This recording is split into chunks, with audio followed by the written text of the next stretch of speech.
আমার আরামের বিছানাটা কই? আরামের বিছানা থেকে টেনে টেনে নামাইয়া ওই খাটের উপরে শোয়াইয়া গরম পানি দিয়া গোসল করাইয়া কাফন পরাবে। খাটিয়ায় উঠাইয়া যখন জানাজার ময়দানে নিবে, জানালা দিয়া মা ডাকবে আর বলবে, আমার বাবারে কই দাও, আমার বাবার চেহারাটা শেষবারের মতো দেখাও। আমারে মা বলিয়া ডাকতো, কত আরাম লাগতো, মজা লাগতো।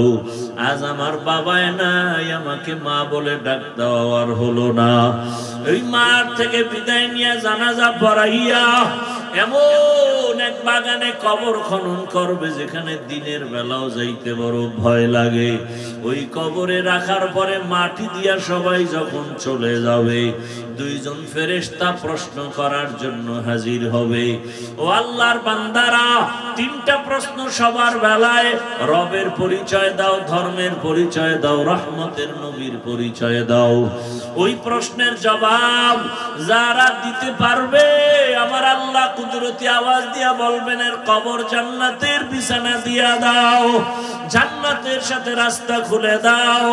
কিন্তু জানি না কি হালাত হবে যারা বেনামাজি হইয়া কবরের দিকে রওনা দিলাম। আজরাইল আসিয়া ধাক্কা দিয়া যখন নিয়ে যাবে, যদি বেনামাজি হালাতে রূহটা চলে যায়, গুনাহ অবস্থায় চলে যায়, ওই কবরে যখন রেখে সবাই বিদায় নিবে, প্রশ্ন যখন হবে, নাফরমান বেনামাজি গুনাহগারেরা জবাব দিতে পারবে না, বারবার বলবে, হা হা লা আদরি, আফসোস আমি কিছুই জানি না, কিছুই জানি না। রহমতের নবী বলেন, গাইবী আওয়াজ, আমার আল্লাহ বলবে, রে ফেরেশতা, এই নাফরমানের ধর, এরে দুনিয়াতে আমি কম সুযোগ দেই নাই। আমার দেওয়া পানি, আমার দেওয়া সূর্যের আলো, চাঁদের আলো, জমিনের ফসল, গাছের ফল সব ভোগ করলো, কিন্তু আমার হুকুম মতো নামাজ আদায় করে নাই। এখন আর দেরি করা যাবে না, কবরের সাথে জাহান্নামের সাথে রাস্তা বানায় দাও। আল্লাহ বলবে, রে কবরের মাটি, এই নাফরমান গুনাহগারের দুই দিক থেকে জোরে জোরে চাপ দাও। এত জোরে চাপ দিবে পাঁজরের হাড় চুরমার হয়ে যাবে। ও আল্লাহর বান্দারা, রহমতের নবীর কান্নার আওয়াজ, আমার নবীও কাঁদে, আমার উম্মতের কি উপায় হবে? ও আমার নবীর আশিক, এখনো কি তওবা করবা না রে বাবা? আজকে এখানে বয়ান শুনতেছ রে বাবা, কালকে আল্লাহ না করুন বুঝাবার জন্য বলি, হতে পারো তুমি হসপিটালের রোগী, না হয় তুমি ঘুমের থেকে উঠবা, মা ডাকবে, কিন্তু তোমার জীবনের শেষ ঘুম হয়ে যেতে পারে। মা যখন আইসা বলবে, বাবার কত ঘুমাবি, উঠো, শরীরের মধ্যে টাচ করে দেখবে পুরা শরীরটা শক্ত এবং ঠান্ডা। মায়ের বুঝ হয়ে গেছে, একটা চিৎকার দিয়া বলবে, তোরা কে কোথায় আছো, তাড়াতাড়ি আয়, আমার বাবা দুনিয়াতে আর জিন্দা নাই, আমাকে আর আম্মু বলার মতো কেউ নাই। আমার সন্তান আমাকে মা বলে ডাক দিলে যে আরাম পাই, মহব্বত লাগে, ভালো লাগে, আমার সে ভালো লাগার সন্তান চলে গেল। এরে বাবা, তুমি দেখবা তোমার জীবন চলে গেছে। এখন তোমার আপনজনেরা গায়ের গেঞ্জিটা বেলেট দিয়া কেটে কেটে রেখে দিবে, হাতের ঘড়িটা আর একজনে হাতে দিয়া বলবে, এটা হাফিজুর রহমানের ঘড়ি না, এটা এখন আমার ঘড়ি। তোমার আপন বন্ধুটা মোবাইলের নাম্বারটা কেটে দিয়া বলবে, বন্ধু নাই, নাম্বারও রেখে কোনো লাভ নাই। তোমার বাবা কান্না করে টেলিফোন করে বলবে, ইমাম সাহেব জানাজা না দিয়া কোথাও যাবেন না, আমার সন্তান মরিয়া গেল। কাউকে বলবে বাজারে যাও কাফন কিনে আনো, কাউকে বলবে তাড়াতাড়ি বাঁশবাগানে যাও কবর খনন করো, কাহাকেও বলবে আবার ঘরের পেছনে তাড়াতাড়ি একটা টুল সাজাইয়া মশারি টানা, গরম পানি কর, শেষ গোসলটা দেওয়ার জন্য দুই ফোঁটা চোখের পানি ছেড়ে গুনার কথা স্মরণ করে আল্লাহর কাছে তওবা করো, ক্ষমা চাও, মনে মনে ডাকো আর বলো, হে মালিক, এই ময়দানে আমার মতো গুনাহগার কেউ নাই, ও আল্লাহ, আমার গুনার কারণে আমার হাত না পাক, আমার চোখ না পাক, আমার জিহ্বা না পাক, আমার অন্তর না পাক। আমার গুনার খবর আমার মা বাবা ভাই বোনেরা কেউ জানে না। যদি জানতো কেউ মায়ার নজরে দেখতো না। ও আল্লাহ, তুমি কেমন দয়ার মালিক। এত গুনাহ করেছি, তুমি দেখছো, তুমি জানো কোথায় কতটা গুনাহ করেছি।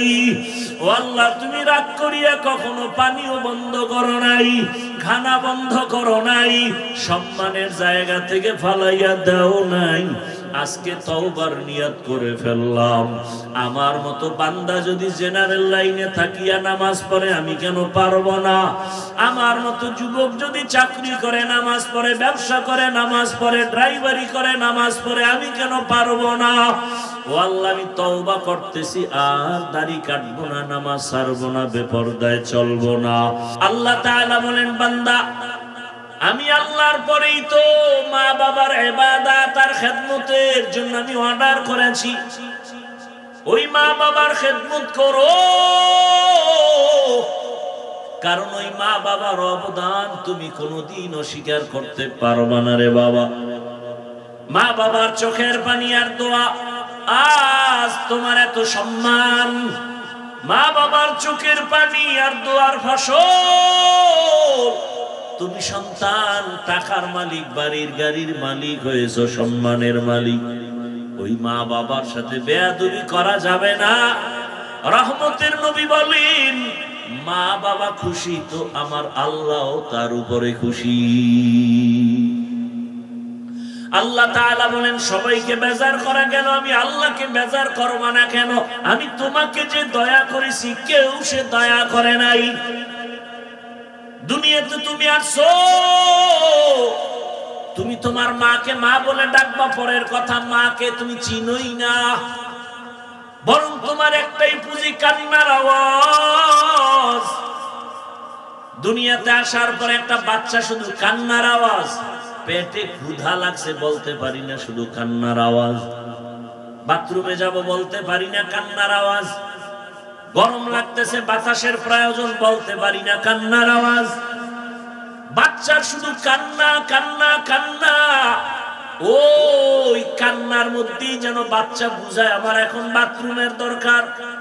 কান্নার ভেতর থেকেই যেন বাচ্চা বুঝায় আমার এখন ঘুমের দরকার, বিছানা দাও।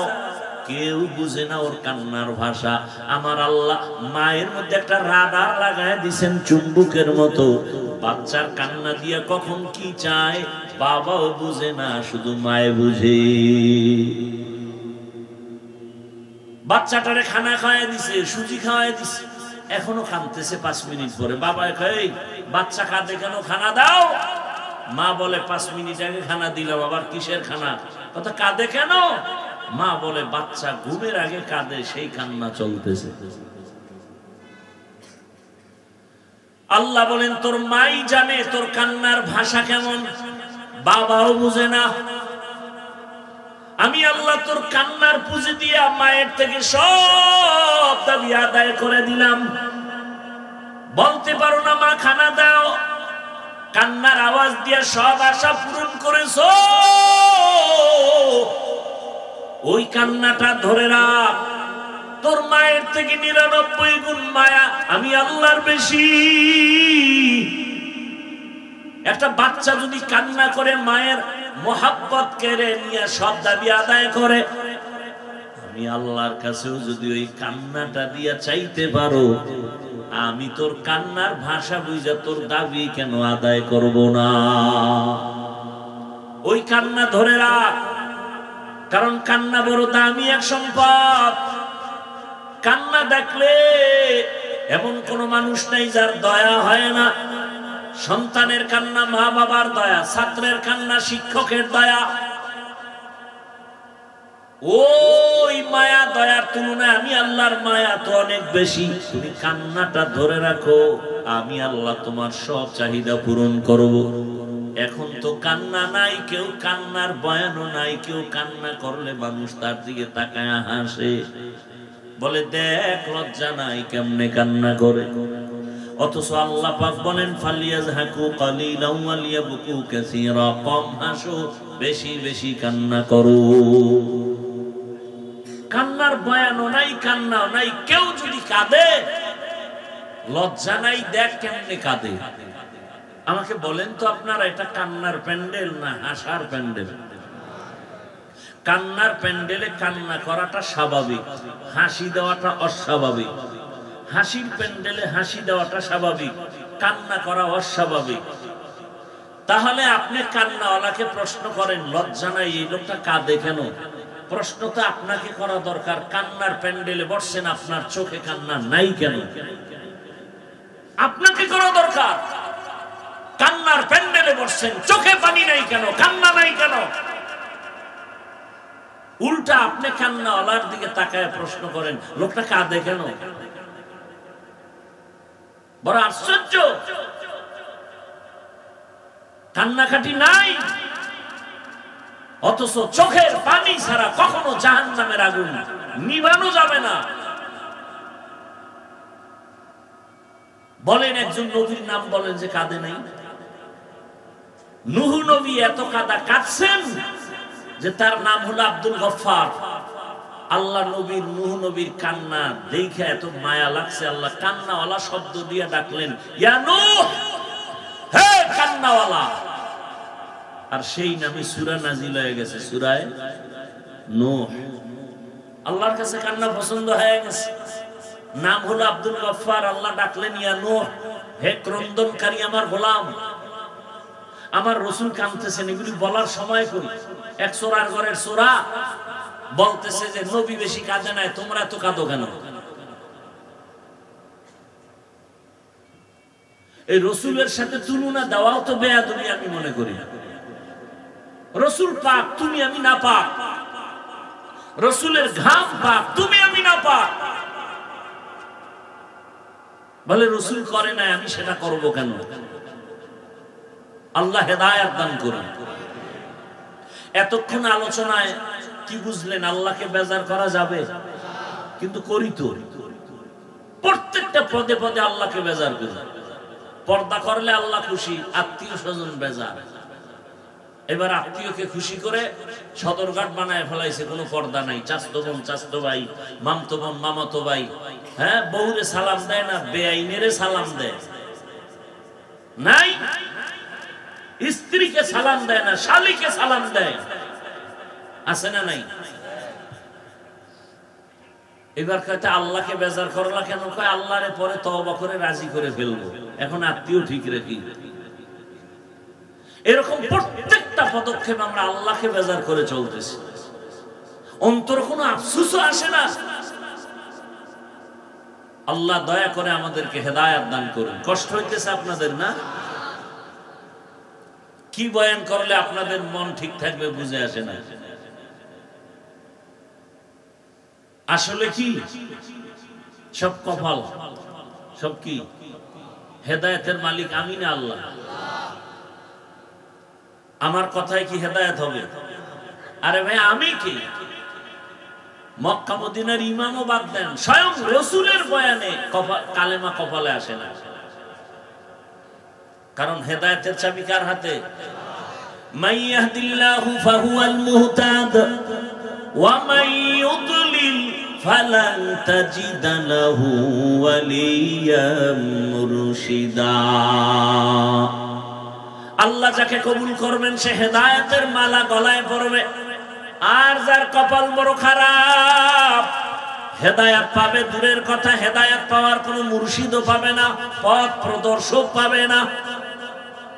কপাল কত খারাপ! যেই রাসূলের চেহারা মোবারকে মোহাব্বতের নজর দিবে জাহান্নামের আগুন হারাম। যেই রাসূলের চেহারার দিকে এক নজর দিবে পেটের ক্ষুধা নিবারণ হয়ে যাবে। কেমন মায়ার নবী আমার!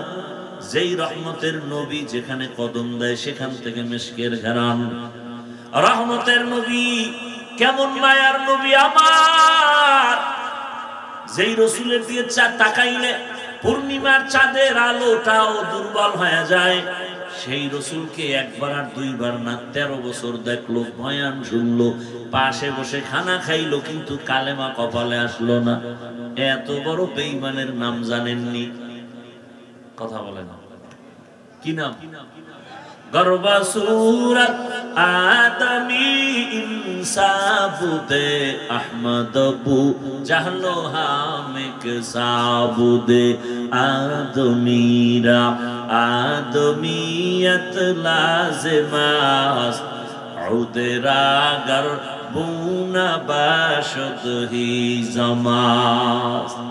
13 বছর বয়সে আসে না, এর নাম কফাল। অন্যদিকে 27 বছরের একটা যুবক তরবারি নিয়ে দৌড়ায় রসুলকে জবাই করবে। কয় বছরের? 27 বছরের যুবক তরবারি নিয়ে যায় নবীকে জবাই করবে। রহমতের নবীর সামনে গিয়া চেহারা মোবারক দেখে কলিজা ঠান্ডা হয়ে গেল। তরবারি ফালায় কয়, নবী কালেমার মালা গলায় পড়ায়া দেয়। এই কপালওয়ালার নাম কি বলেন? এজন্যই তো হেদায়েতের মালিক আমার আল্লাহ। আল্লাহ যাকে কবুল করবেন সে হেদায়েতের মালা পরে নিবে। 13 বছর আবু জাহাল নবীর দেখিয়াও কালেমা পড়ে না, আর ওমরের মতো গোলাম আমার নবীকে জবাই করতে গিয়ে কালেমাওয়ালা হয়ে গেল। এর নাম হলো কপাল। যতই চিল্লাই না কেন, এই সমস্ত প্যান্ডেলে সবাই আসতে পারে না, বসতে পারে না। কপালওয়ালারাই আসতে পারে আর বসতে পারে। এখানে আসতেও কপাল লাগে, বসতেও কপাল লাগে, মোনাজাত দিয়া কান্নাকাটি কইরা যাইতেও কপাল লাগে। কত মানুষ বাড়ির থেকে আসছে, বলে আসছে ওয়াজ মাহফিলে যাই, কিন্তু কপাল খারাপ, বেহেশতের প্যান্ডেলে ঢুকতে পারে নাই। এরা কোথায় আছে খুঁজে দেখেন, এরা দোকানপাটে ঘুরে আর আড্ডা দেয়। নাই এরকম কেউ? কপাল। আর একদল কপালওয়ালা প্যান্ডেলে বসছে, কিন্তু মোবাইলটা সামনে নিয়ে কলবের দরজা বন্ধ করে রাখছে। এরকম কপালওয়ালা নাই? বলার দায়িত্ব আমার, মানবেন কিনা সেটা আপনার দায়িত্ব। আপনি মানবেন না, আমি বলবো না, এটা হতে পারে না। আর আমরা ওলামায়ে কেরাম না বললে বলবে কে? আমরাই তো বলা বন্ধ করে দিছি, কে বলবে? যুবকের হাতে 2টা মরণাস্ত্র, রক্তের থেকে দামি মনে করে রাখে, দুটোটাই মরণাস্ত্র। একটা হলো দৃশ্যমান মরণাস্ত্র, আর একটা হলো অদৃশ্যমান মরণাস্ত্র। দৃশ্যমান যুবকের মরণাস্ত্রের নাম বাইক। কি কয় আপনাদের এলাকায়? বাইক। অদৃশ্য মরণাস্ত্র কি? হ্যাঁ, দুটোটা লয়ে ঘুরতেছে, চায় বেশি দিন বাঁচতে, কিন্তু মরণের বাইক লয়ে ঘুরে তাড়াতাড়ি মরা। চায় অনেক সুস্থ থাকতে, অসুস্থতার মেডিসিন হাতে লয়ে ঘুরতেছে মোবাইল। মোবাইল মানুষকে যত দ্রুত গতিতে অসুস্থ বানায়, পৃথিবীর অন্য কিছু নাই যে মানুষকে দ্রুত অসুস্থ বানায়।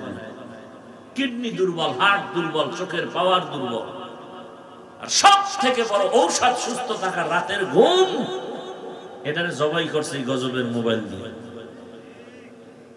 কি তাও যদি মোবাইলে তেলাওয়াত শুনতে হইতো, তো আকাম করে সারা রাত মোবাইলে। চোখের গুনাহ, হাতের গুনাহ, জবানের গুনাহ, অন্তরের গুনাহ। জেনা চলে ঘরে ঘরে, ঘরে ঘরে, মোবাইলের দ্বারা। উচিত ছিল ঘুমের মধ্যে চেহারাটা বানর হয়ে যাবে, শুকর হয়ে যাবে। শুধু রহমতের নবীর উম্মত হওয়ার কারণে আল্লাহ করেন না। আল্লাহ হেদায়েত দান করুন। কিছুক্ষণ থাকবেন না কপাল শেষ? আল্লাহ সবাইকে কবুল করেন। এতগুলো মানুষ নিয়ে মা বাবার জন্য দোয়া করার সুযোগ পাইছেন, তা আজকে পাইয়াও কাজে লাগাবেন না। কপালটা এত খারাপ কেন আপনার বলেন তো? এমন কপাল নিয়ে দুনিয়াতে আসলেন কেন? আল্লাহ রাসূল বলেন, খায়রুন নাস মান ইয়ানফাউন নাস। ভালো মানুষ তো ওই ব্যক্তি যার দ্বারা শুধু অন্যের উপকার হয়। কি উপকার করলেন? মা বাবা। আল্লাহ সবাইকে হেদায়েতের দৌলত দান করেন। আল্লাহ তাআলা আমাদেরকে দুনিয়াতে পাঠাবার কারণ বর্ণনা করে বলেন, ওয়ামা আরসালনাকা ইল্লা রাহমা ওয়া মা খালাকতুল জিন্না ওয়াল ইনসা ইল্লা লিয়াবুদুন। ভালো করে খেয়াল করবেন, উঠা বসা করলেই আমি মুনাজাত দিয়ে চলে যাব। কারণ আপনি যদি বয়ান নিতে না চান, আমার তো কোনো ঠেকা নাই যে আপনার জোর করে খাওয়াইতে হবে। কষ্ট করে আসছি, কষ্ট করে চলে যাব। আপনি শুনতে না চাইলে আমার এখানে আসার কোনো যৌক্তিকতা, দাওয়াত না দিলে আমি আসতাম? সময় আছে আমার।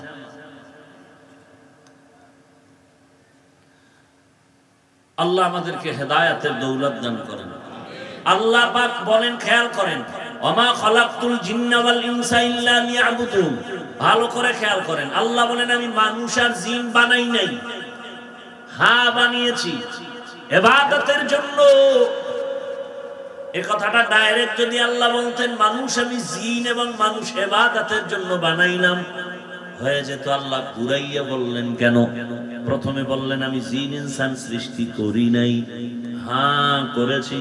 ঘুরাইয়া বললেন কেন? আল্লাহর প্রত্যেকটা কথার মধ্যে হিকমত ঢুকানো আছে। আল্লাহ তাআলার প্রত্যেকটা কথার শব্দের ভেতরে এতটা অলংকার লাগানো। যেমন রব একটা শব্দ, এটার তরজমা বাংলায় আমরা করি প্রভু, প্রতিপালক। ওলামায়ে কেরাম লিখেছেন হবে না, প্রতিপালক আর প্রভু বললে রব শব্দের হক আদায় হয় না। বলে তো রবের অর্থ কি? বলে এটা একটু বাক্য বানায় ব্যাখ্যা দিতে হবে। বলে কেমনকার রব? হলেন তিনি সমস্ত মাখলুকতের প্রয়োজনের অগ্রিম আয়োজন করেন যিনি, সব প্রাণীর অগ্রিম আয়োজন যিনি করেন তিনি আমার রব। আল্লাহ তাআলা বলেন আমি মানুষ জিন বানাই নাই বইলা বললাম কেন? বলে তোমার জেহেন আর অন্তর খালি করে দাও, তোমাকে বানানো হয় না এটা ঢুকাও। সব ঢুকাইয়া এবার ফ্রেশ মনে একটা কথা নাও, তোমাকে বানানোর জন্য একটা কাজ, জমিন আর কোনো তোমার কাজ নাই। মৃত্যু পর্যন্ত তোমার কাজ হলো একটা। কয়টা? ওই কাজের নাম ইবাদত। ওই কাজের নাম কি? ইবাদত। অন্য কোনো কাজ তোমার দুনিয়াতে নাই, তোমার একটাই মাত্র কাজ ইবাদত। এখন বুঝার চেষ্টা করি ইবাদত কি। আমরা অনেকেই মনে করি মসজিদে যাও, তাসবিহ হাতে নাও, জিকির করো, তেলাওয়াত করো, ইবাদত শেষ। এজন্য ভালো করে মনে রাখবো ইবাদত কি, ইবাদত কেন, ইবাদত কিভাবে। এই তিনটা কথার জবাব দিয়ে মোনাজাত দিব। ধৈর্য হবে তো ইনশাআল্লাহ। তবে আয়াতের উপরে আরেকটু ব্যাখ্যা করি। আল্লাহ বলেন ওয়ামা খালাকতুল জিন্না ওয়াল ইনসা ইল্লা লিয়াবুদুন। অধিকাংশ মুফাসসিরিনে কেরাম লিয়াবুদুনের ব্যাখ্যায় লিখেছেন আই লিয়ারিফুন। আরাফা ইয়ারিফু থেকে মারিফাত। মারিফাত মানে পরিচয় লাভ করা। কার পরিচয়? আল্লাহর। তাহলে আয়াতের অর্থ কি হবে? ওমা খালাকতুল জিন্না ওয়াল ইনসা ইল্লা লিয়াবুদুনের ব্যাখ্যা হবে আমি মানুষ জিন বানাইলাম মারিফাত অর্জন করার জন্য। এখন প্রশ্ন হলো তাহলে ডাইরেক্ট বলতো ওমা খালাকতুল জিন্না ওয়াল ইনসা ইল্লা লিয়ারিফুন। ইবাদত বইলা আবার ব্যাখ্যা কেন ঘুরাইয়া মারিফাত নিলেন? কারণ আছে না নাই? কারণ হলো দুনিয়াতে আল্লাহ ভালো জানে, কারণ আমার আল্লাহ আলিমুল গায়বি ওয়াশ শাহাদা। আল্লাহ জানেন এই জমিনে অনেক মারিফতের সম্রাট দাঁড়াবে, যারা এলেম আমল কোন বান্দার মধ্যে নাই, দাবি করবে আমি মারিফতের সম্রাট। আল্লাহ বুঝায় দিলেন ইবাদত বলিয়া মারিফত নেওয়ার কারণ হলো মারিফতের অর্জন করার জন্য ইবাদত ছাড়া কোনোদিন মারিফত অর্জন হবে না। শরীয়ত রা মুকদ্দম দারে আকনু মারিফত আজ শরীয়ত নিসিতে বেরু তরিকত হো শরীয়ত হো তমামি হकीकत में মুহাম্মদ की गुलामी। আমাদের সমাজে মারিফত নিয়ে কিন্তু ধুম কিলাকিলি। তিন দলে বিভক্ত, তিন দল। একদল বলে শরীয়তের দরকার নাই, মারেফত আসল, এরা ভণ্ড। বলে না কি? আর একদল বলে মারেফত বলতে কিচ্ছু নাই, তারাও ভণ্ড। আমি আজকে প্রমাণ করে গেলাম এই জমিনের মধ্যে, ও রাঙ্গুনিয়ার মুসলমান, আমি আয়াত দিয়ে প্রমাণ করে গেলাম আল্লাহ মারেফত বলতে কিছু নাই, মানে আল্লাহ মারেফত অর্জন করার জন্যই বানাইছেন। ওয়ামা খালাকতুল জিন্না ওয়াল ইনসা ইল্লা লিয়াবুদুন। ইবাদতের অর্থ হলো মারিফত অর্জন করো, আর মারিফত ইবাদত ছাড়া হবে না। এজন্য আল্লাহ পাক ইবাদতের শর্ত লাগায় দিলেন, ইবাদতের মাধ্যমেই মারিফত অর্জন করো, আল্লাহর পরিচয় লাভ করো। গাভীর দুধের ভেতরে মাখন আছে না নাই? ছানা আছে না নাই? ঘি আছে না নাই? বুঝেন বুঝেন ভালো করে। আচ্ছা, এখানে 20 কেজি দুধ একটা পাত্রে রাখলাম, আর মাইকে বলে দিলাম, ভাই আমার এই গাভীর 20 কেজি দুধের মধ্যে মাখন আছে, ঘি আছে, ছানা আছে। বিশ্বাস করবেন? করবেন না? দুধের মধ্যে মাখন নাই। আচ্ছা, একজন বোকা মানুষ বলতেছে, সত্যি হুজুর? হ্যাঁ সত্যি। উনি হাত দিয়ে খুঁজতেছে, 20 কেজি দুধের মধ্যে হুজুরে বলছে মাখন আছে, ঘি আছে, ছানা আছে। হাত দিয়ে খুঁজে টুইজা ঘাম শুকায় ফেলাইছে, এক টুকরা মাখন পায় নাই। পাবে?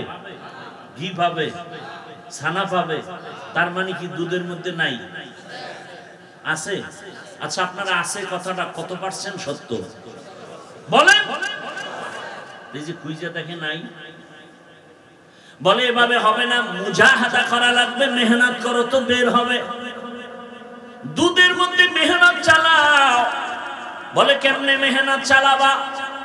আমরা ছোটবেলায় দেখেছি আমাদের এলাকায় টিনের একটা পাত্রের মধ্যে দুধ নিয়া, এরকম একটা বাঁশের খুঁটির সাথে দুধের পাত্রটারে রাখিয়া, চিকন একটা বাঁশ, এর কোন একটা মাথার কেটে 5টা আঙ্গুল বানাইয়া, এরপরে খুঁটির সাথে রশি দিয়া বেঁধে মাজায় গামছা বানছে ভালো করিয়া, এবার 2 হাত দিয়া চরখাটারে টানে, বাঁশটা ঘুরে, 5টা আঙ্গুল ঘুরে, নিজেরও ঘাম ঝরে, দুধেরও ফেনা বের হয়। অনেকক্ষণ মেহনত করতে করতে করতে করতে দেখে মাখনটা ভেসে উঠেছে। দুধের মধ্যে অবশ্যই মাখন আছে, কোনো সন্দেহ নাই, দেখা যায় না। কয় মেহনত করে বের করো। শরীয়তের মধ্যে মারিফত আছে, কয় দেখা যায় না, বলে মেহনত করো।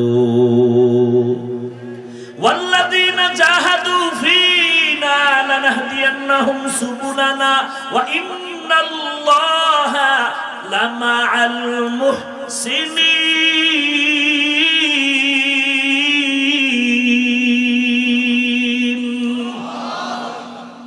মেহনত করো, মুজাহাদা করো।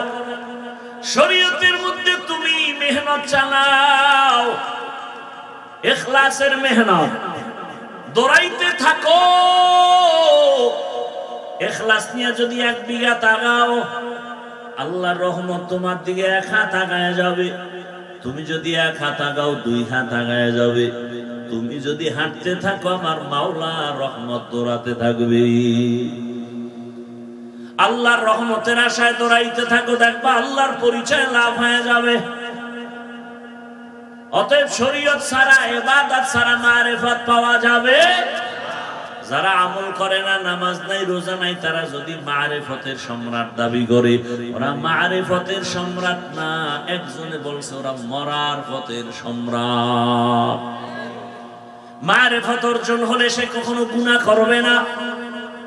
আল্লাহর রহমতের আশা, আল্লাহকে দেখতে চাও, আল্লাহর ঘ্রাণ তুমি পেতে চাও, আল্লাহর মোহাব্বতের ঘ্রাণ তোমার মধ্যে আসবে। তুমি মেহনত চালাও ইখলাসের উপরে, এক সময় দেখবা তোমার নাকের মধ্যে আমার মালিকের কুদরতের ঘ্রাণ। এটা বুঝারও তো মানুষ নাই, বলারও মানুষ নাই, বিরোধিতার মানুষের অভাব নেই। খবর আল্লাহর ঘ্রাণ কি? আল্লাহর আমার ঘ্রাণ কি? তেরা আয়না आलों में रंग बू है जिधर दिखता हो उधर तू ही तू है तेरा आईना आलों में रंग बू है जिधर दिखता हो उधर तू ही तू है। আল্লাহ দেখবা কেমনে? আল্লাহ দেখার আয়না লাগবে। কোন কোন আমাদের আহলুল্লাহ বলছেন আল্লাহর কোরআন হলো আমার আল্লাহ দেখার আয়না। আমার আল্লাহকে যদি দেখতে চাও ডাইরেক্ট দেখবা না, তবে তার কুদরতের ঘেরান। বলে কেমনে দেখবা? বলে এই সুন্দর বিল্ডিংটা এত সুন্দর। বলে বুঝলি কি? বুঝলাম ইঞ্জিনিয়ার বড় সুন্দর। ইঞ্জিনিয়ার তোর সাথে মোলাকাত আছে নি? কয় না। সুন্দর বললি কেমনে? কয় তার বানানো বিল্ডিং প্রমাণ করলো। আল্লাহ কয় আমারে দেখতে চাও? আমার আসমানের দিয়ে তাকা। আসমান এত সুন্দর, বানানেওয়ালা আরো কত সুন্দর। এই যে একটা প্যান্ডেল বানাইছেন, কতগুলো খুঁটি লাগাইছেন প্যান্ডেল ঠিক রাখার জন্য। ডেকোরেটর ওয়ালারা পারেন আমার নাক বরাবর আর একটা খুঁটি মারে। কি যত খুঁটি তত মজবুত।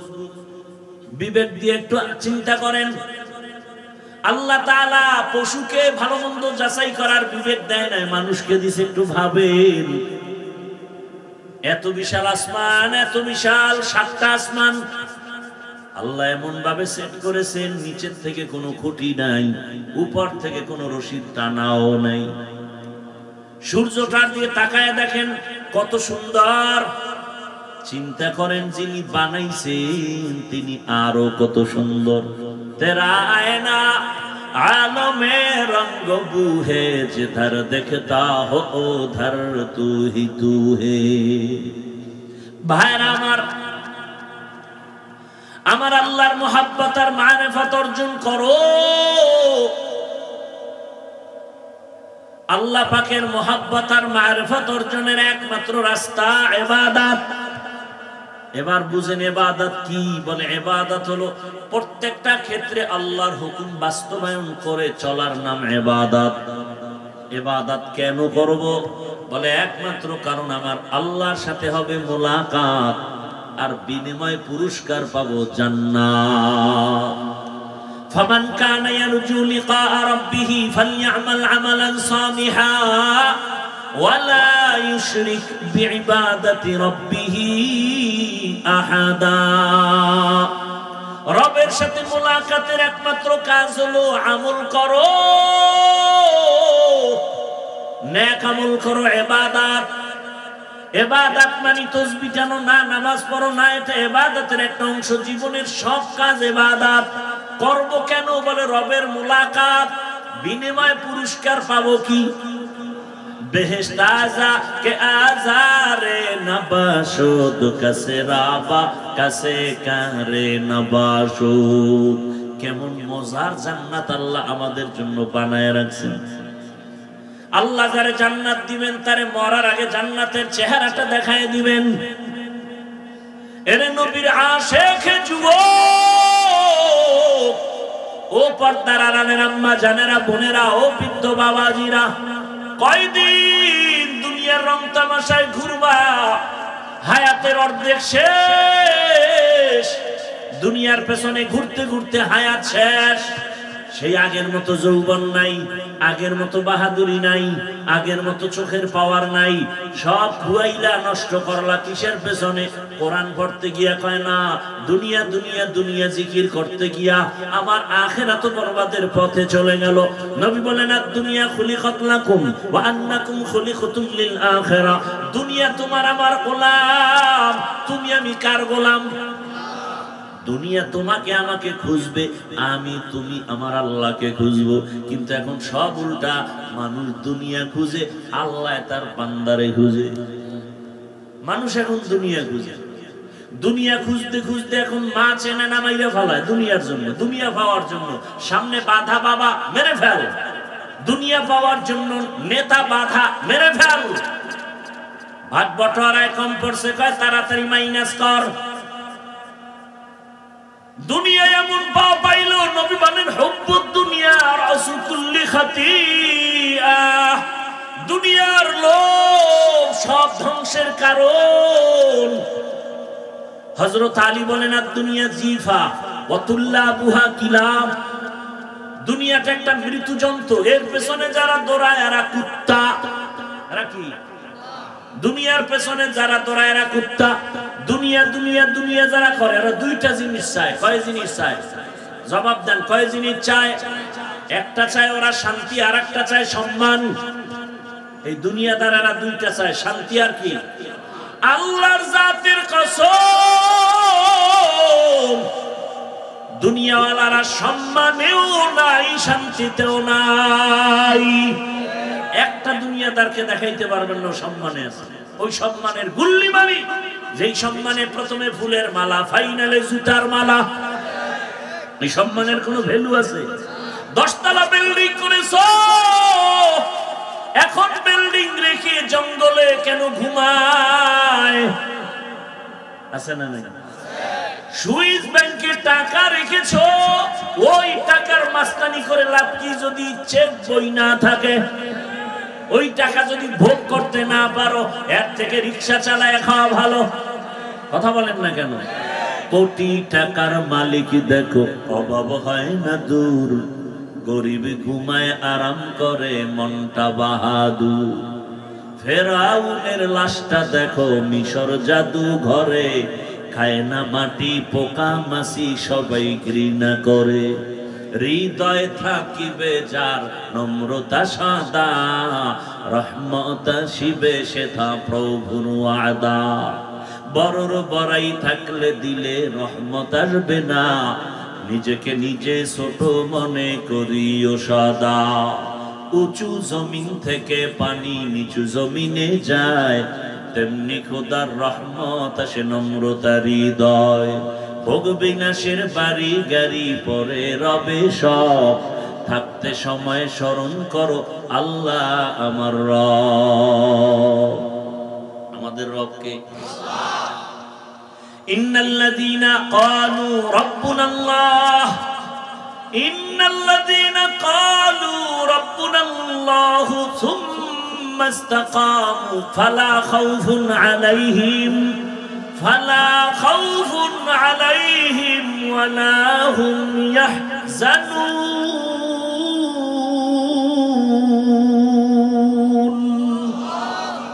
আল্লাহ বলেন, যারা আমাকে রব বলে স্বীকার করবে, এর উপরে মজবুত হয়ে চলবে, আমি তাকে বিনা হিসাবে জান্নাত দিয়ে দিব। ভাইরা আমার, দুনিয়ার সম্মান কিছু না, আল্লাহ যেটা দেয় এটা স্থায়ী। টাকা দিয়ে যেটা কিনে ওটার কোনো দাম। এই যে একবার ফুলের মালা, একবার জুতার মালা। এই সাউন্ড কমে কেন? নাই গলা কই ঘুমায়? ভাইরা আমার, এটা কি এই সম্মানের কোনো ভ্যালু আছে? অথচ আল্লাহ যারে সম্মান দিয়েছেন, দেখেন তো আপনাদের পেরেশানি। এক সময় জমজমাট ব্যবসা, এখন আবার হাঁটুর নিচে মাথা, কান্নাকাটির ব্যবস্থা, শান্তি নাই, ব্যবসা নাই, চাকরি নাই। আর যাদের কাছে রসুলের মুহাব্বত আর সুন্নত আছে, এদের কোনো পেরেশানি নাই। আমরা যে চেয়ারে বসছি, এই চেয়ারের কোনো মেয়াদ নাই। আছে? চেয়ারম্যানের চেয়ারের মেয়াদ শেষ, মেম্বারের চেয়ারের মেয়াদ শেষ, এমপির মেয়াদ শেষ। কোরআনওয়ালার চেয়ারের কোনো মেয়াদ আছে? নাই। এরা এত সম্মানে আছে, এরা দুনিয়ায় বাদশা, আখিরাতেও বাদশা। কিন্তু দুঃখ, এই জাতি ভালো করে চিহ্ন নাই। ওলামায়ে কেরাম তারা কারা, তারা কেমন? যদি চিনতো, আলেমের বিরুদ্ধে কথা বলতো না। ওলামায়ে কেরামে জাতির নিঃস্বার্থ বন্ধু। কারণ এই জাতিকে ওলামায়ে কেরাম যা দিয়েছে, খোদার কসম কেউ দেয় নাই। সব স্বার্থপর। 5 টাকা দিলে 10 টাকা নিয়ে নিছে, খবর নাই। কিন্তু ওলামায়ে কেরাম জীবন যৌবন সবই মানুষের পেছনে ব্যয় করে। শুধু আমি একা তাবলীগওয়ালাদের মেহনত, পীর মাশায়েখের মেহনত, নিজের সন্তান, ঘর, পরিবার, ব্যবসার খবর নাই। উম্মত নিয়ে ফিকির, এই উম্মতের কি হালাত। যেমন প্রমাণ আপনাদের দেই, লিখে রাখবেন, ভুলে যাবেন না ইতিহাস। মহামারী করোনা, ভুলে গেছেন? সেই সময় গোটা দুনিয়ার বাহাদুরের মাথা হাঁটুর তলে চলে গেল। করোনায় ধরছে বাবারে, কুলাঙ্গার 2 শিক্ষিত সন্তান মাস্ক লাগায় বসে আছে, কাছে যায় না, মরার ভয়। এক পর্যায়ে বাবাই মরে গেল। ওই শিক্ষিত 2 কুলাঙ্গার এলাকার গরিবের টাকা দিয়ে কয় বাবার লাশটা টেনে টেনে রাস্তায় ফেলে দে। জানালা লক করে দিল, একবারও তাকায় দেখলো না বাবার লাশ কুকুর খেলো নাকি জানাজা হলো। ইতিহাস ভুলে যাবা না রে আমার কলিজার যুবক বাবারা। ওই সময় আমার দেশের মধ্যে স্কুল বন্ধ, কলেজ বন্ধ, চাকরি বন্ধ, ফ্যাক্টরি বন্ধ, সব বন্ধ ছিল, কিন্তু কোরআনের একটা মাদ্রাসাও বন্ধ হয় নাই। ওই লাশগুলো কেউ ধরে না, শত শত করোনার লাশ। কিছু সংখ্যক আমার দেশের পুলিশ বাবারা আর সিংহবাগ আমাদের ওলামায়ে কেরাম টুপিওয়ালারা এই লাশগুলো নিজেদের কাঁধে নিয়ে গোসল করালেন, কাফন দাফন করায় জানাজা দিয়ে কবরে রাখলেন। একজন হুজুরেও করোনায় মরে না। এরপরে হুজুর খারাপ কি? একদল নিমো খারাপ আছে, অজাত। হুজুরদের বদনাম শুনলেও খুশি, করতে পারলেও খুব আরাম লাগে। আচ্ছা, আমাকে আর একটা উদাহরণ দেই, বলেন তো সরকারি চাকরি যারা করেন কয় ঘন্টা ডিউটি? কয় ঘন্টা? 8 ঘন্টা ডিউটি। বেতন নিম্নে হিসাব করে দেখেন তো 20,000-এর মতো নিম্নে বেতন 20,000। টেবিলের নিচে আর মুক্তার দানার তো অভাব নাই। কি ওটা ধরতে পারলেই আঙ্গুল ফুলে কলা গাছ। দুনিয়ার কোন রাষ্ট্র যদি না থাকে, আমগো সোনার বাংলায় টেবিলের তলে বহু মুক্তা পাওয়া যায় না। রাতারাতি কলা গাছ হয় কেমনে? ভাইরা আমার, 8 ঘন্টা ডিউটি, বেতন 20,000, টেবিলের নিচে আরো কত হারাম শুকর, অভাব নাই। এবার আমাকে একটু বলেন, আপনাদের অত্র অঞ্চলের মসজিদগুলোতে ইমাম সাহেব আসেনি? তাদের ডিউটি কত ঘন্টা বলেন? বেতন দেন কত? একটু বিবেকের প্রশ্ন করেন তো, এর থেকে জুলুম দুনিয়া তার কি হতে পারে? 24 ঘন্টা ডিউটি করে এক ইমাম, বেতন দেন 5-7 হাজার, তাও আবার বাকি। তাও কি আবার ইমাম সাহেবের রাখে রিমান্ডে। জোহরের নামাজে নাই, আসরের সময় রিকশা ড্রাইভার কয় হুজুর গেছিলেন কই? হুজুর কয় তোমার এত পাওয়ার কেন? কে তুমি? কয় রিকশা চালাই। বলে এত পাওয়ার কেন? বলে মাসে 5 টাকা বেতন দেই। এরকম বেয়াদব আছে না নাই? সভাপতি 100 টাকা দেয়, সেক্রেটারি সাহেব সভাপতির থেকেও ধনী, সে দেয় মাত্র 50। কেন তুমি বেশি দিতে পারো না? কয় সভাপতির থেকে বেশি দিলে বেয়াদবি হবে। এত কিছু করার পরেও কোন ইমাম কি কমিটির সাথে, মুসল্লির সাথে রাগ করে?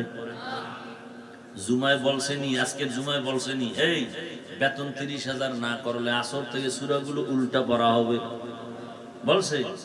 বরং মোনাজাত দিয়েই দোয়া করে, হে আল্লাহ এলাকায় শান্তি দাও, ব্যবসায় বরকত দাও, কবরওয়ালাদের মাফ করো, অসুস্থ রোগীরে সুস্থ বানাও। এরপরও যারা বলবা হুজুর ভালো না, আমি বলবো তোমার 14 পুরুষের রক্ত ভালো না। এলমেরা এজাজ করদান বেহিসাব, খলকেরা দাদান জওয়াবে বাসওয়াব, হক না দারদ দোস্তে খলকা জারেরা, মিস্তে ই খাসলাত কে দিনদারেরা।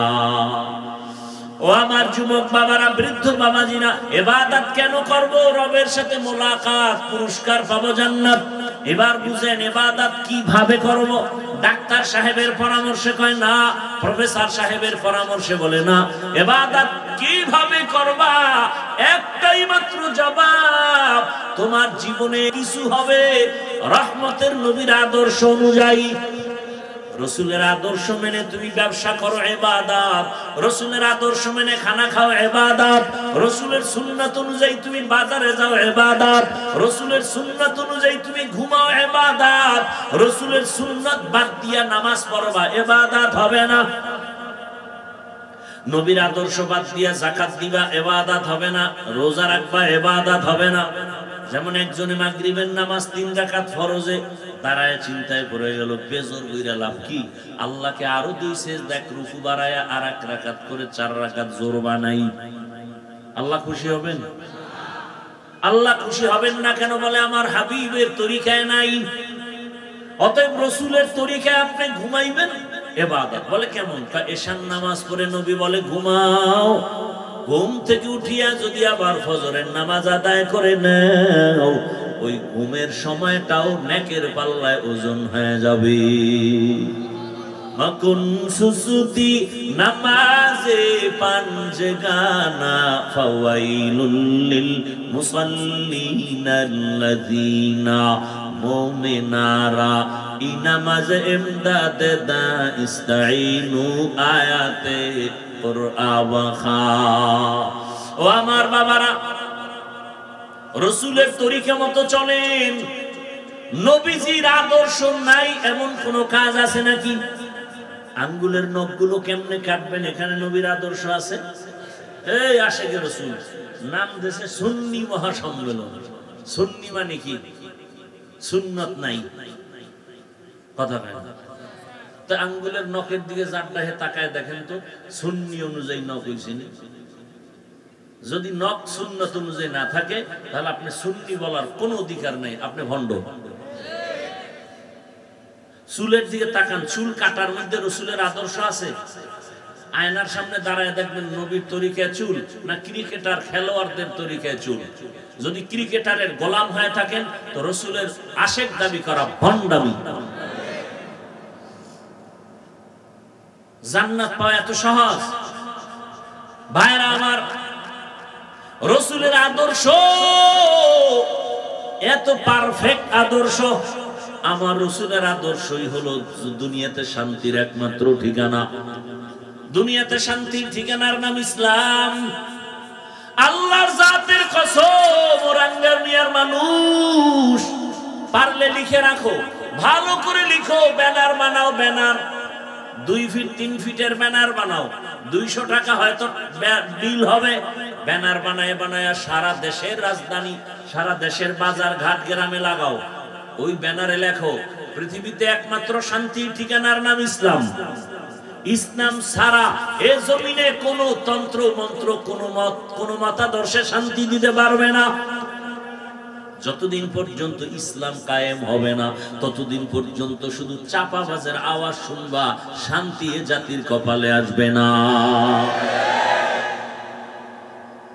ভাইরা আমার, পৃথিবীতে যত নীতি আছে, নীতি সব নীতির মধ্যে শ্রেষ্ঠ নীতি হলো ইসলামের নীতি। কি আপনি অস্বীকার করেন?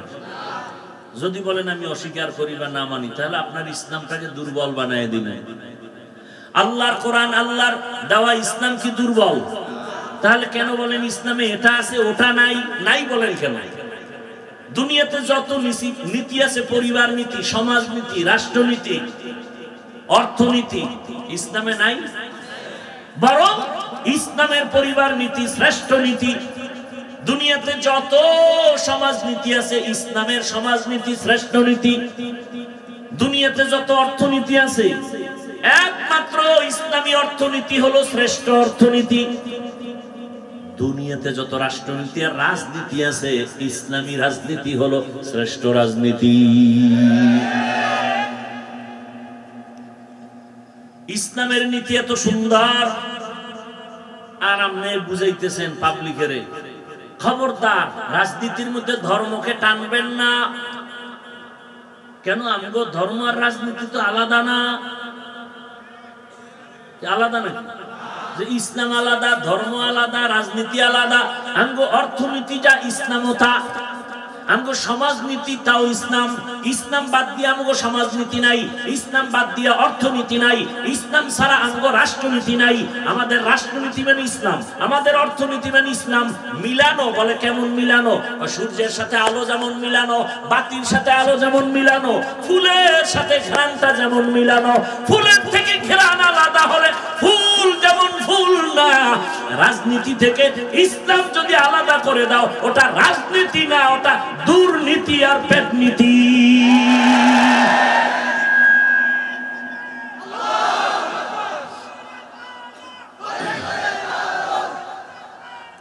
ভাইরা আমার, ভালো করে বুঝার চেষ্টা করেন।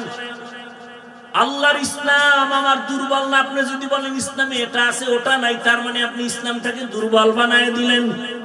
আমার ইসলাম তো চ্যালেঞ্জ করার ইসলাম, দুর্বল কেন? ইসলামটারে দুর্বল করবেন না। ভাই এখানে বহু লোক, শুরুতেই বলছিলাম, অনেকে নামাজ আমরা পড়ি না, নাই মাঝে মাঝে পড়ে, মাঝে মাঝে পড়ি না, আসি না নাই। ভালো করে খেয়াল করেন, পয়েন্টটা মনে রাখবেন। নামাজ না পড়া এক জিনিস, নামাজ পছন্দ না করা আরেকটা জিনিস। বলে আরেকটা কি? যে নামাজ পড়ে না সে মুমিন, যে নামাজ পছন্দ করে না সে বেঈমান। ব্যবধান আছে না নাই? বুঝবো কেমনে? জিগাইলাম, এই ভাই নামাজ পড়ো না কেন? হুজুর চেষ্টা করি, মাঝে মাঝে পড়ি, পারি না, দোয়া করবেন, আরো চেষ্টা করব, মুমিন। আর এই বেচারা বলে, ভাই নামাজ পড়ো না কেন? না পড়লে অসুবিধা কি? তাজা বেঈমান। আপনি দাঁড়িয়ে রাখেন না, ঝগড়া নাই, আপনি মুমিন, পারলে বুঝাবো, গালি দিব না। কিন্তু যদি দাঁড়ির বিরোধিতা করেন, আপনার সাথে আর কোনো ছাড় দেওয়ার সুযোগ নাই। আপনি পর্দা করেন না, ঝগড়া নাই, আপনি মুমিন, পারলে বুঝাবো। কিন্তু যদি পর্দা নামের বিধানকে বলেন পছন্দ করি না, ছাড় দেওয়া যাবে না। আপনি ইসলামের রাজনীতি করেন না, কোনো ঝগড়া নাই, বুঝাবো। কিন্তু যদি বিরোধিতা করেন, কোনো ছাড় নাই। নামাজ পড়েন না, ঝগড়া নাই, বিরোধিতা করলে ছাড় নাই। দাড়ি রাখেন না, ঝগড়া নাই, বিরোধিতা করলে ছাড় নাই। পর্দা করেন না, ঝগড়া নাই, বিরোধিতা করলে ছাড় নাই। আপনার এখানে নামাজ না পড়লেও তো আমি ইসলাম ঠিক থাকবে নাকি? তা আপনি ইসলামটাকে দুর্বল করেন কেন? আপনার সামনে একজন কি ইসলামকে অপমান করে, আপনি ধরেন না কেন? যাই মিয়া, তুমি কি বলো আন্দাজি যে ধর্ম আর ইসলাম, রাজনীতি আলাদা, রাষ্ট্রনীতি আলাদা? সুলাইমান পয়গম্বর গোটা দুনিয়া পরিচালনা করেন নাই? ইউসুফ নবী মিশরের অর্থমন্ত্রী হয়ে দেশ চালান নাই? এগুলো কোরআনে নাই? তাহলে কেন বলেন আমাদের রাষ্ট্রনীতি আর ইসলাম আলাদা? এই ধুল, এই উল্টাপাল্টা মানুষের মেসেজ দূর করতে হবে, জেহেনকে ধোলাই করতে হবে, কঠিন ভাবে ধোলাই করতে হবে। আমাদের ইসলাম নীতির বাইরে না, সব নীতি আমাদের ইসলামী নীতি। আপনি আলাদা করার এই সাহস কে দিল? আপনি নামাজ পড়েন না সেটা ভিন্ন, বিরোধিতা করলে ছাড় নেই, সেখানে যুদ্ধ হবে। যুদ্ধ তো তাদের জন্য যারা ইসলামের বিধান মানে না। নামাজ পড়েন না এটা এক জিনিস, বিরোধিতা করলে কিন্তু আর ছাড় নেই। দাড়ি রাখেন না, ধন্যবাদ, আপনাকে বুঝাবো, পাও ধরে বুকে লাগাবো, হাসি দিব। বিরোধিতা করলে আর কোনো ছাড় নেই। কথা বুঝাইতে পারলাম? আমি বর্তমান বাংলাদেশের ইসলামী রাজনীতির কোন দলের দায়িত্বশীল না, তার মানে কি আমি ইসলামের আল্লাহর দ্বীন, কোরআনের আইন আমি অমান্য করব? আমি কোন দল করি না, দলের ব্যানারে কথা বলি না। আমি ইসলামকে আমার মাথার মুকুট বানায় কথা বলতেছি। আমার সবকিছুর মূলে ইসলাম। কথা বলেন না কেন? আমার ইসলাম ঠিক, সব ঠিক। আমার ইসলামকে ঠিক রেখে আমি বয়ান করতেছি। এখন যদি আপনার পক্ষে যায় ধন্যবাদ, বিপক্ষে গেলে ডবল ধন্যবাদ। কি আপনি মানবেন কি নয় চিন্তা করার আমার টাইম আছে নাকি? আপনি কে? আপনি মানলেন না, না মানলেন, আপনি কে? আমার ইসলাম ঠিক, আমার আব্বা ওই লাইনে আছে, আব্বাও ঠিক। ওই লাইনে আমার পিসাব নাই, পীর বাপ। আমার ইসলামের লাইনের সাথে মিল নাই আমার ওস্তাদের ওস্তাদ বাপ। কি আমার কথায় কোনো ঝামেলা থাকলে বলেন? আপনার মানতে সমস্যা কেন? আপনি বলবেন এই আমি নামাজ ঠিক মতো পড়ি না, কিন্তু নামাজ লাগে না বললেই জুতা মারুন, বলে দেবেন এটা তুই মান। আমি রসুলের সুন্নাত ঠিক মতো মানতে পারি না, ঠিক আছে, কিন্তু রসুলের বিরুদ্ধে কথা বললেই ভিড়াবো, এটা বলে দেবেন। তো প্রমাণ হবে আপনার ঈমান ঠিক আছে। এবার আমলের বাকি, সে আমলের জন্য আহলুল্লাহর সোহবাত লাগবে, আল্লাহ আল্লাহর সোহবাত লাগবে। যারা বলে পীর মানি না, ওলিয়া উলিয়া মানি না, তারা আরেকটা ভণ্ড। আসতে বলেন কেন? যারা বলে আমরা ওলিয়া উলিয়া মানি না, ওরা কোরআন মানে না, বুখারী শরীফ মানে না, ওরা ভণ্ড। ওদের যারা ভণ্ড বলে না, তারাও ভণ্ড। ওয়ামা খালাকতুল জিন্না ওয়াল ইনসা ইল্লা লিয়াবুদুন। আল্লাহর ইবাদতের জন্য আমাদের বানাইছেন। পানি পান করবেন, এই একটা বোতলে পানি নিছেন না, পানিটা আপনিও পান করবেন, আমিও পান করব। ইবাদত বানায় পান করেন, বলে কেমন? আপনি তো বাম হাতে বোতল নিয়ে ডান হাত দিয়ে এই মুখটারে খুলবেন, খুইলা বাম হাত দিয়ে একটা টান মারবেন, জায়গা নাই আধা লিটার। আমি ওই পানিটা পান করব, আমি ডান হাতে নিয়ে মুখটা খুইলা এই পানিটা আমি বোতলে পান করব, 3 শ্বাসে পান করব, আস্তে আস্তে করব। আমার পানি পান করাও হবে, সুন্নত আদায় হবে, ইবাদত হয়ে যাবে। কথা বলেন না? কথা ঠিক না? আবার এখানে একটা মাসালা আছে, এই বোতল গ্লাসের হুকুমে, এর থেকে বড় বোতল বা জগ এইটার আবার ডাইরেক্ট দিয়ে না, তাহলে মুক্তিয়া না হে ডুববে। এটা গ্লাসের হুকুমে, ঠিক আছে। এবার এখান থেকে মোনাজাত দিয়ে যাবেন, জুতা পরবেন না? কথা বলেন না? আমিও জুতা পরবো, সুন্নাত অনুযায়ী পরেন। বলে কেমনে? বলে ডান জুতায় ডান পাও আগে ঢুকাও, এরপরে বাম জুতাটার মধ্যে বাম পাও ঢুকাও। দোনো জুতার মধ্যে পাও ঢুকছে নি, আগে ঢুকছে কোনটা? ডান পাও। এবার দোনো পাও ঢুকার পরে যখন কদম দিবেন, ডান পাও দিয়া কদম দিবেন সবার আগে, সুন্নত। আমল করা যাবে না ইনশাআল্লাহ? দেখেন এটা মানতে কষ্ট, খেয়াল করে মানলেই হয়। আপনারা এখান থেকে বাসায় যায় ফ্রেশ হবেন, ফ্রেশ হবেন না? ফ্রেশ আমিও বাসায় গিয়ে ফ্রেশ হব।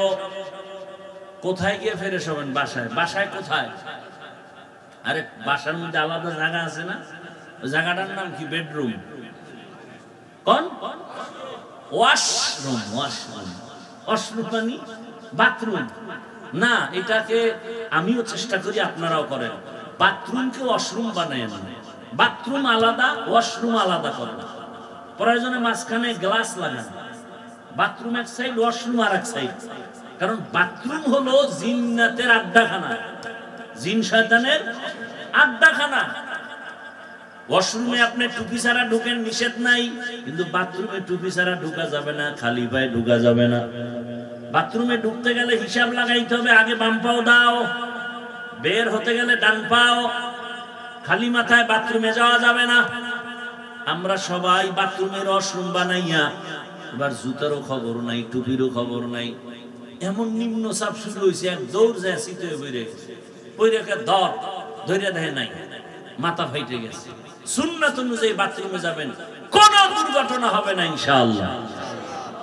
বাথরুমে কোন পাও দিয়ে ঢুকবেন? না লাফ দিয়ে দোনো ভাও একসাথে দিবেন? বাম পা দিয়া ঢুকবেন, ডান পা দিয়া বের হবেন। নবী বলেন বাথরুমে ঢুইকা বাম পায়ের উপরে ভর করে বসবে, এটা সুন্নত। বাথরুমে গিয়ে বসবেন না, খাড়ায় থাকবেন। বসেন কিনা এটাও তো চেয়ার বাইরে না, চেয়ার, চেয়ারের মধ্যে বয়ে বইয়া বাস আরামে কামও সারবে, পত্রিকাও পড়বে। আল্লাহ হেদায়েত দান করেন। হায় হায়। তাহলে বাম পা দিয়ে ঢুকবেন, ডান পা দিয়ে বের হবেন, বাম পায়ের উপরে বসবেন, হাঁটুর উপরে কাপড় উঠানো যাবে না। মক্কার বেঈমানরা কয় তঙ্গ নবী কেমন নবী, বাথরুমের নিয়ম শিখায়। রহমতের নবী সাহাবায়ে কেরাম বলে আমগো নবী এমন নবী, পানি ব্যবহারেরও নিয়ম শিখায়। বাথরুমে গিয়া কেমনে বসবো নবী তাও শিখাইছেন। পানি খরচ করবো কিভাবে তাও রাসূল শিখাইছেন। খানা খাইতে বসবেন, লোকমাটা কেমনে দিবেন নবী তাও শিখাইছেন। খানা খাইতে বসো, সুন্নাত অনুযায়ী দোনো হাতের কবজা ধুইয়া লও। এটার কি বলেন আপনারা? দোনো হাতের কবজা ধুইয়া খাইতে বসবেন, সুন্নাত। তবে যেই প্লেটে খানা নিবেন ওই প্লেটে হাত ধুইবেন না, অন্য প্লেটে ধুইবেন। এরপরে ডান দিক থেকে খানা শুরু করবেন, দস্তারখান বিছাবেন। এরপরে খানা খাইয়া আগে বিসমিল্লাহ বলবেন, ফাঁকে ফাঁকে বলবেন লাকাল হামদু ওয়া লাকাশ শুকর। খানা শেষ, এরপরে আবার দোনো হাতের কবজা অন্য পাত্রে ধুইবেন, খানার প্লেটে না। আর খানার মধ্যে যে জুটা হবে, কাটা জুটা, এটা পানির মধ্যে ফেলবেন না। এটা জিনের খানা, কুকুরের খানা, বিড়ালের খানা। বাহিরে একটা নিরাপদ জায়গায় রাখবেন। বিড়াল খাবে, কুকুর খাবে না, হয় জিনেরা খাবে। পানির মধ্যে ফেলে জুলুম করা যাবে না, ওদের মজা নষ্ট করা যাবে না। খবরদার আজকে এই সুন্নাতটার ওয়াদা করে যান যে ইনশাআল্লাহ জুটা কাটা পানিতে ফেলবো না। পারেন না ইনশাআল্লাহ? আল্লাহ কবুল করেন। তো দেখেন তো রাসূলের সুন্নাত মানা কষ্ট, রাসূলের আদর্শই শান্তি। 5 বার ওযু বানাবেন, দেখবেন নিজের শরীরটা ফ্রেশ লাগে। আর যারা ওযু টযু নাই, নামাজ নাই, এগো পাশে দাঁড়ান যাইব, এটা প্রস্রাব করে লয় না পানি। আছে না নাই? অজু নাই, এরপরে শরীরের পোশাক ধোয় না কত মাস, গোসল মানি ধাম ধাম করে চলে আসছে, দাঁড়াইলে পাশের পর টানে বিড়ি, এর পাশে দাঁড়াইলে নামাজ শেষ, করে না মেসওয়াক, নাই ব্রাশ। অথচ রাসূলের সুন্নাত পরিষ্কার পরিচ্ছন্নতা। ইসলাম তো অপরিষ্কার না, ইসলাম তো পরিষ্কার পরিচ্ছন্ন। লা ঈমানা লিমান লা তাহারাতা লা, নবী বলেন যার পরিষ্কার পরিচ্ছন্নতার দিকে চিন্তা নাই তার ঈমানের দুর্বলতা চলে আসবে। ভাইরা আমার, তো ইবাদত হলো আল্লাহর হুকুম বাস্তবায়ন করার নাম ইবাদত। প্রত্যেকটা ক্ষেত্রে ইবাদত কেন করব? আল্লাহর মুলাকাত, জান্নাত, আমার পুরস্কার পাওয়ার জন্য। ইবাদত কোন সিস্টেমে হবে? একমাত্র মদিনাওয়ালা রাসূলের আদর্শ অনুযায়ী ইবাদত হবে। এরে আল্লাহর বান্দারা, ও যুবক বাবা, ও পর্দার আড়ালের মা বোনেরা, বৃদ্ধ বাবাজিরা, বয়ান তো আপনারা শুরুতেই বলছিলাম আপনারা বয়ান জানেন, একটু বুঝটা ঠিক করেন। এত বয়ান শুনে লাভ কি হবে? বাবা যদি নামাজ না পড়েন কোনো লাভ নাই। আমি আপনাদের এতক্ষণ যে এত চিল্লাইয়া কথা শুনাইছি, একবারও কিন্তু বলি নাই স্কুলে তালা দিয়া মাদ্রাসায় যান। আমার মতো টুপিওয়ালা বুজুর্গ বড় হুজুর হয়ে তসবিহ হাতে নেন। ভাইরা, আমি যা বলতে চাই, আমি চাই আপনি যে লাইনে থাকেন জান্নাতের দিকে আপনি আগান। রাসূলের তরিকা আপনার মাথার মুকুট বানায় নেন। আপনাদের লাইনে যারা আছে, জেনারেল লাইনে চাকরি করে, ব্যবসা করে, স্কুল কলেজে পড়িয়াও নামাজ পড়ে নাই। কত ডাক্তার নামাজ ছাড়ে না, দাড়ি অনেক বড়, স্কুলে কলেজে অনেক ছেলেরা পড়ে, মাথায় টুপি, বড় দাড়ি, পাগড়ি লাগানো। ঢাকা কলেজে গিয়া দেখো। ও আমার যুবক, তুমি কেন পারবা না রে বাবা? এখনো সময় আছে, তওবা করে নাও। স্কুলে পড়ো, কলেজে পড়ো, চাকরি করো, অনুরোধ করি ডাক্তার হও, engineer, professor, DC, SP, OC হও, কিন্তু খবরদার আমার নবীর তরিকার বাইরে বেয়াদবি করিও না। মা বাবার দোয়া, শিক্ষকের দোয়া, উলামায়ে কেরামের দোয়া নিয়ে সামনে আগাও। নবীর সুন্নাত অনুযায়ী জীবনটাকে চালাও। কারণ আরে তোমার বুঝ আছে, জীবনে তো গুনাহ কম করো না রে বাবা। মনের শখ লাগায় গুনাহ করেছো। মনে শখ লাগছে দাড়ি রাখবা না রাখো নাই, মনে শখ আসছে বেপরদায় আড্ডা দিবা দিছো, মনে শখ লাগছে পার্কে যাওয়া চলে গেছো, মনে শখ লাগছে নামাজ পড়বা না পড়ো নাই, মনে শখ আসছে সারা রাত মোবাইল চালাবা চালাইছো, এখনো কি ফিরবা না রে বাবা? তোমার শখ এখনো কি মিটে নাই? আর কত রাত মোবাইল চালাইলে তোমার শখ মিটবে বলো? আর কতদিন পার্কে পার্কে ঘুরলে তোমার শখ মিটবে বলো? আর কতদিন দাড়ি কাটলে তোমার শখ পূরণ হবে বলো? এবং হায়াতের বাকি আছে কতদিন তাও বলো? ও আমার বাবারা, এমন কোন দিন নাই যুবকের লাশের খবর নাই। পানির নিচে যুবকের লাশ, ঘুমের বিছানায় যুবকের লাশ। এই কয়েকদিন আগে ফেসবুকের গোলাম বাবারা কি দেখেন নাই?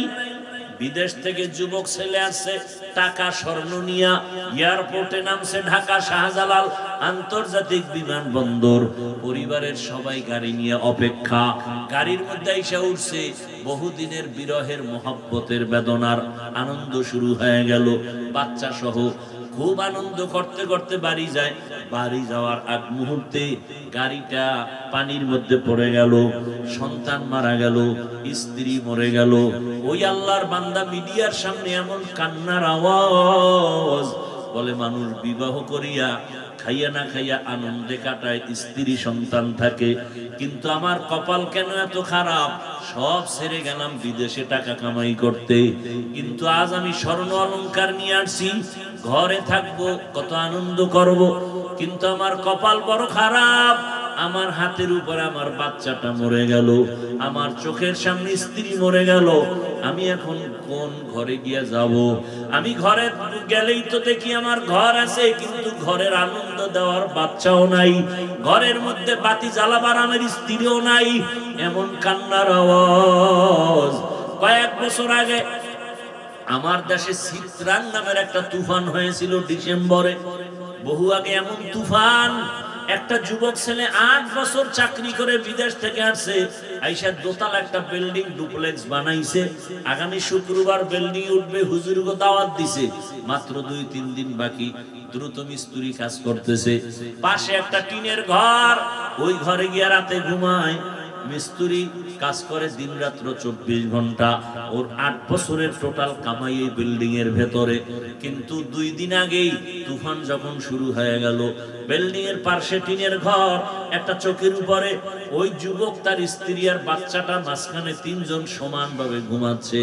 ওই তুফানে একটা গাছ আইসা টিনের ঘরের উপরে পড়িয়া 3 জনের বুকে চাপা লাগলো, সবাই জায়গায় মরে গেল। ওই বিল্ডিং জায়গায় পড়ে রইল।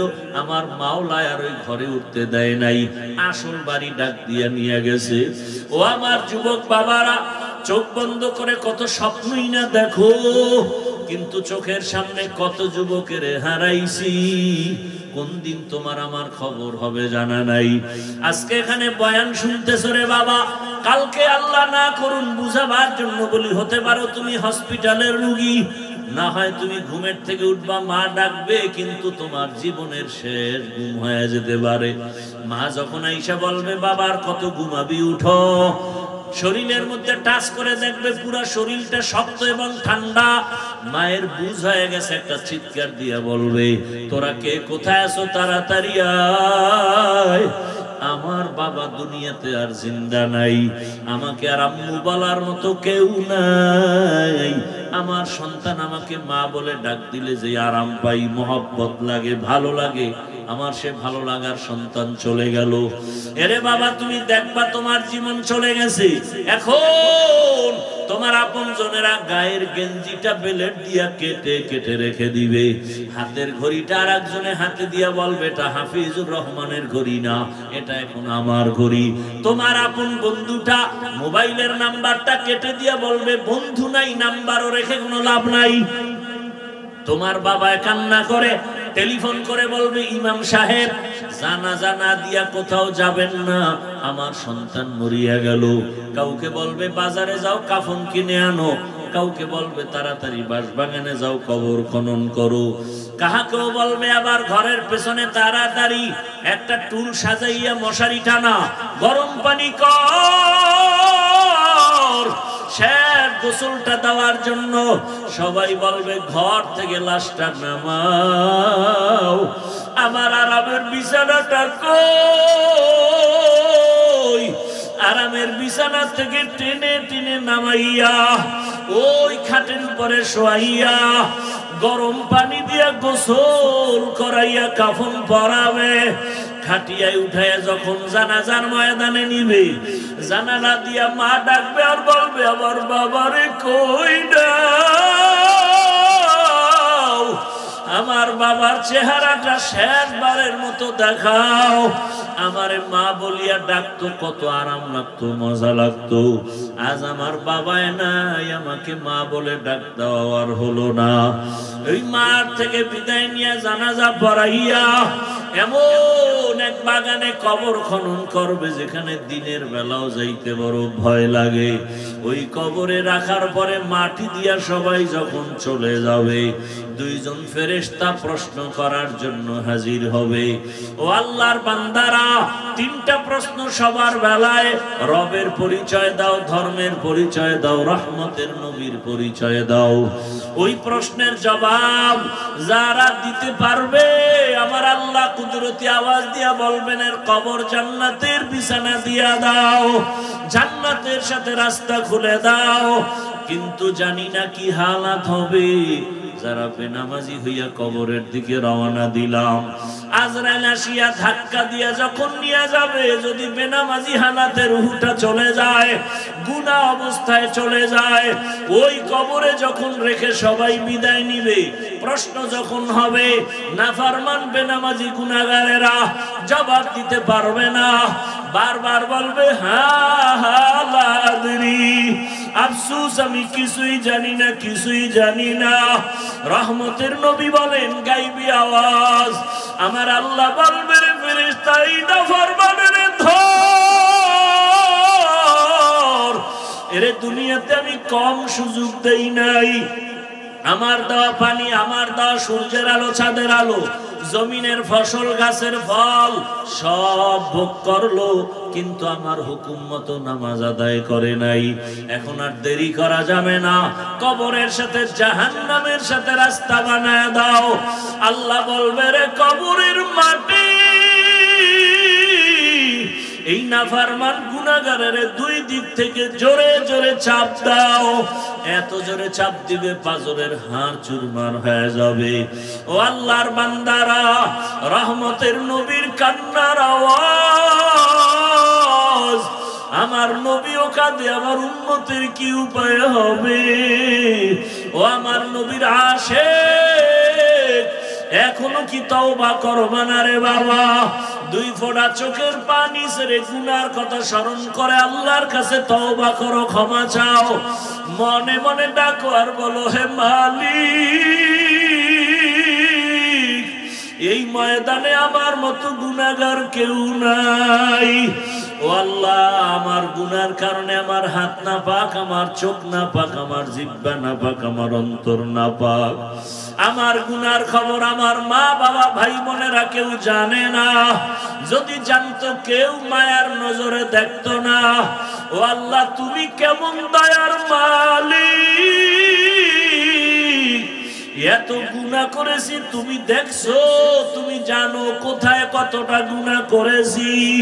ও আল্লাহ, তুমি রাগ করিয়া কখনো পানিও বন্ধ করো নাই, খানা বন্ধ করো নাই, সম্মানের জায়গা থেকে ফালাইয়া দাও নাই। আজকে তওবার নিয়ত করে ফেললাম, আমার মতো বান্দা যদি জেনারেল লাইনে থাকিয়া নামাজ পড়ে আমি কেন পারবো না? আমার মতো যুবক যদি চাকরি করে নামাজ পড়ে, ব্যবসা করে নামাজ পড়ে, ড্রাইভারি করে নামাজ পড়ে আমি কেন পারবো না? ও আল্লাহ, আমি তওবা করতেছি, আর দাড়ি কাটবো না, নামাজ ছাড়বো না, বেপরদায় চলবো না। ও পর্দার আড়ালের মা বোনেরা, আপনার মতো কত মা কত বোন এই এলাকায় আছে, পর্দা করে নামাজ পড়ে, মোবাইলে সময় নষ্ট করে না। আপনারা কেন পারেন না রে মা? এখনো সময় আছে, তওবা করেন। আল্লাহকে বলেন, একটা আদর্শ সন্তানের মা হইয়া কবরে যাবেন, কোরআন পড়ে পড়ে সন্তান দোয়া করবে, নামাজ পড়বে, ডাক্তারি করবে, আল্লাহর কাছে দোয়া করেন আর কাঁদেন আর বলেন, হে আল্লাহ, জীবনে তো মনের ঝাল পিটাইয়া শখ পূরণে গুনাহ কম করি নাই, আজকে থেকে তওবা করলাম, আর বেপরদায় চলবো না, মোবাইলে সময় নষ্ট করব না, নামাজ ছাড়বো না, স্বামীর মাল খেয়ানত করব না। ও যুবক বাবার, আমার মাওলার কাছে খাঁটি অন্তরে তওবা করো, আর কোনদিন মা বাবার সাথে বেয়াদবি করবা না। শিক্ষকের দোয়া নিয়া, ওলামায়ে কেরামের দোয়া পরামর্শ নিয়া নবীর আদর্শ মেনে চলবা, আর গুনার কাছেও যাবা না। তওবা করার মতো যদি অন্তর কারো তৈরি হয়, মুনাফিকি না থাকে, খাঁটি তওবার নিয়তে দুটো হাত আমার আল্লাহকে দেখায় দাও।